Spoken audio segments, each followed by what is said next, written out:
The NHL just killed one of the coolest rules in all of sports. You know that thing where a random dude, like an accountant or a Zamboni driver, throws on the pads and actually plays in an NHL game? Well, that's going away.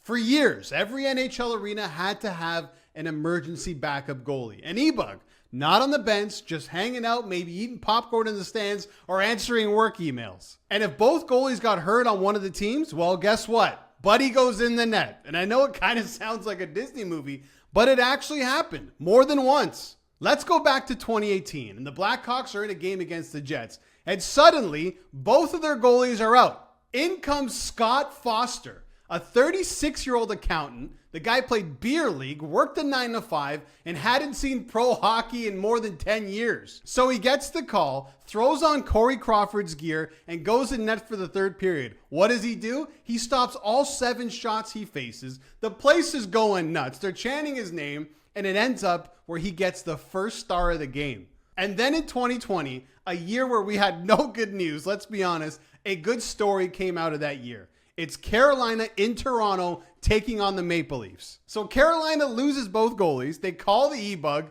and it's David Ayers. He's a Zamboni driver, occasional Toronto Marlies backup, so he's on the Leafs payroll pretty much. 42 years old, kidney transplant survivor. He comes in wearing Leafs colored pads and beats them in their own building. 8 saves, 2 goals against, and the Hurricanes rallied around him. The league went nuts. He did the media tour. He was on Fallon, Colbert, ESPN. The guy was everywhere. But unfortunately, that'll never happen again.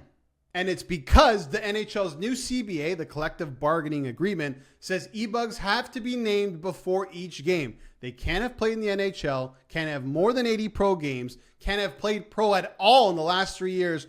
And instead of one guy being on standby for both teams, each club now travels with their own. In other words, no more fun, no more magic.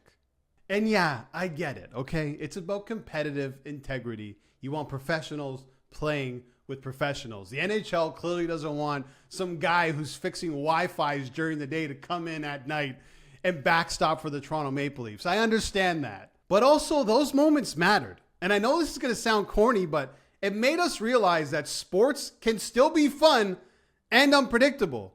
It's not just about stats, and it's not just about Corsi and expected goals and salary arbitration and AAV and salary cap. God, we talk more about numbers in this sport than we do about the game being played on the ice.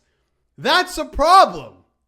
That is a huge problem. We forgot about the pureness of the game, and that's where the e-bug came in, because it was pure to the game. It was real. It's a human interest story that we can never tell ever again, unless something changes. And I understand why, like I said. Competitive integrity. You don't want some guy who's been an accountant or a Zamboni driver coming on the ice and having to be a huge factor in a result. But we're not going to see that anymore. We're not seeing an accountant put on the pads and the crowd chanting his name. That's like something out of a movie, dude. We're not going to see a 42-year-old Zamboni driver beating the team that cashes his checks. That's never going to happen again.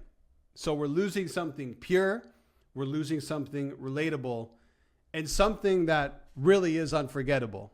So here's my question. You going to miss the e-bug? Because I sure will. Or do you think this is the right time for the NHL to start tightening some things up? Let me know in the comments below.